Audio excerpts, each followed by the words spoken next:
Okay, this section is on chapter 7, section 3, called Kruskal's algorithm. So we have learned already about how to find the number of spanning trees, how to count the spanning trees. In this section, we're going to look at the steps to find a minimum spanning tree, which we're going to refer to as the MST, minimum spanning tree, using Kruskal's algorithm. This is very similar to cheapest link with two slight differences, which we'll get to in just a second. There are 3 steps to do Kruskal's algorithm. Step 1, you select the edge with the lowest weight. That's in the entire graph, just like cheapest link. Doesn't matter where you start from, because remember, with a spanning tree, you're not starting anywhere. You're just trying to connect all the vertices together. So look at the whole graph, pick the edge with the lowest weight. Step 2, you want to select the next smallest edge. Step 3, you continue this process until all the vertices are connected. 2 quick notes. This is where it gets slightly different than cheapest link. The first one is that vertices can have any degree bigger than 0. So whether the degree is 1 or a million, it's fine. The second thing to note is to make sure that there's have no circuits in your graph. So no circuits, otherwise it's not a tree. Those are your 3 steps. Let's do 3 examples and work our way through those 3 steps.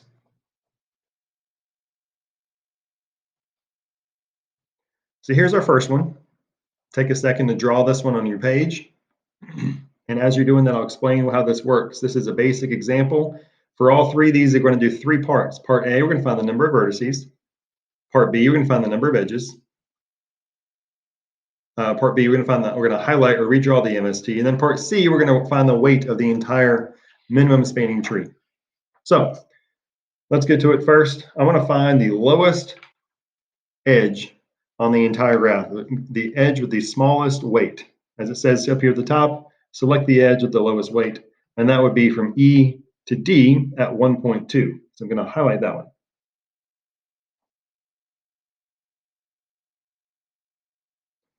Now I'm going to pick the edge with the next lowest weight. So after 1.2 would be 1.4. So from D to C, I'm going to highlight that edge next. Looking around my graph, what is the edge with the next lowest weight? I hope you thought 2.1, which is that one there.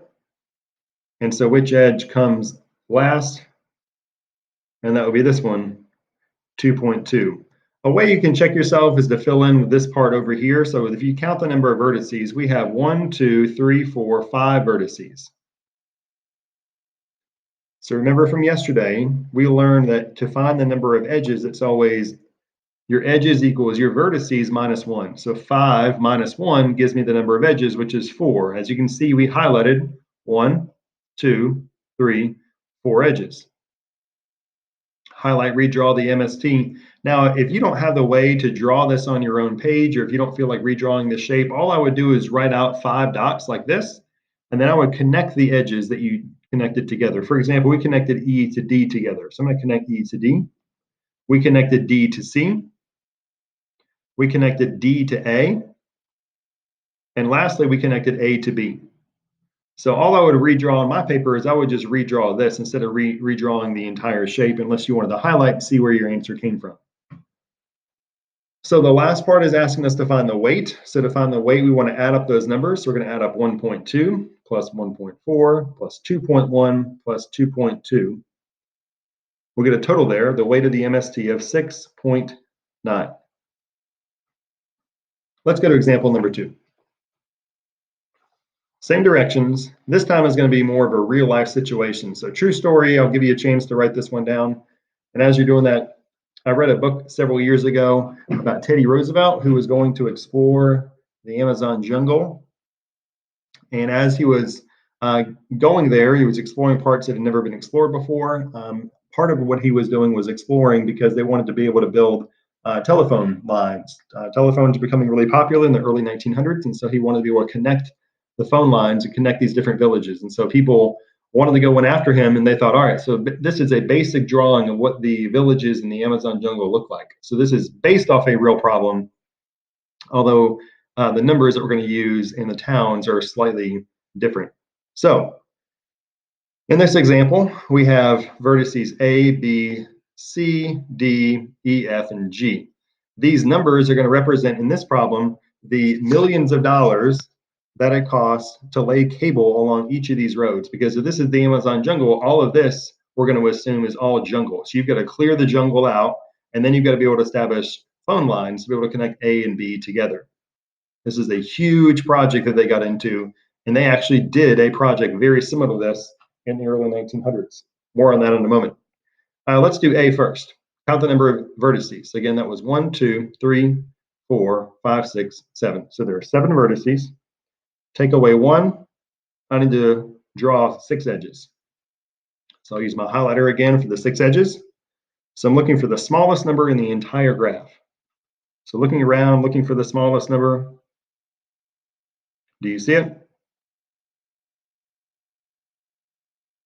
It is 42. So I'm going to highlight that one first.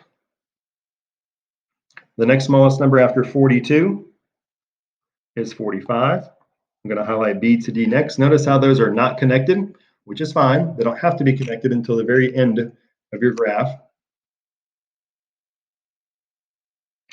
After 45 is a little tricky because you've got the number 51. Notice you have two 51s. You get a 51 over here and a 51 over here. You're looking again for your 2 rules, which I'll show you again at the top. You want to connect all your vertices as long as they are connected here, and make sure that you have no circuits. So going back to this problem down here at the bottom, I can connect this from A to B, no problem. And I can also connect D to G, no problem. After 51 comes 53. So I'm now going to highlight 53, which is D to C. After 53 comes 55. So notice I've got 1, 2, 3, 4, 5 edges drawn. I need to have one more edge because I'm at 5. I need to get to 6. The next smallest edge would be 55. But here's the problem with 55. If I connect 55 from B to C, I now have a triangle circuit up here at the top. And that's no good. I don't want to have a circuit. B right now, if these are actual connections, B can call town C by calling through D. So your phone line can run from here to here to here. B can call C. We don't need to do this. This is extra work, $55 million of extra work, of people getting sick, maybe getting diseases, trying to clear this jungle brush. It's a huge project. We don't need to do that 55 because we already have them connected. So there's no need to do a circuit. It's redundant, like we talked about last lesson. So I'm going to take out that 55. Next number after 55 makes 56. I also can't do this one because this would make a circuit, that square looking shape right there. So I'm going to cross that 56. After 56 is 59, and then I'm going to highlight those to connect C to E. If that is messy for you, if it's hard to see my highlighter, let me redraw that shape over here on the side. So I connected A and B together. I connected B to D and D to G. I connected D to C, C to E, and G to F. So again, if you're drawing this on your own, you can just simply draw this as your final answer. So redraw, we did that. Now let's do the weight. We're going to simply add up all those numbers. So 51, 45, 53, 61, 51, 42, and 59. When you're adding those numbers up, these again are in millions of dollars. So when we get 301, it's not just 301, that would be $301 million. A whole lot of money. So like I said, this problem was actually done in the early 1900s. The problem was it took so long to be able to do these routes right here that by the time they were done, there was already a new updated kind of phone line and phone system. And so what they laid didn't actually work. So dozens of people died because of disease, because of the animals that live in the jungle. You had lots of people getting sick. You had all this jungle brush was cleared, and some of it was for no reason in the end. Which is kind of a bummer story. One last example. Let's get to number 3. Those of you interested in becoming city planners, or if you want to work in construction, you're going to have to deal with a problem like this. This is called the subdivision problem. In this question, you have these dots, these vertices are going to represent houses, and these edges are going to represent the sewer system that's going to connect each of these houses. Here's the potential sewer system that you could lay out. But again, there's no need to do that because if your sewage system is down here, the wastewater plant is down here, You don't need to connect all these together because there's no reason to connect these two edges when you have these two edges drawn. Or you don't need to do these two edges when you have these drawn.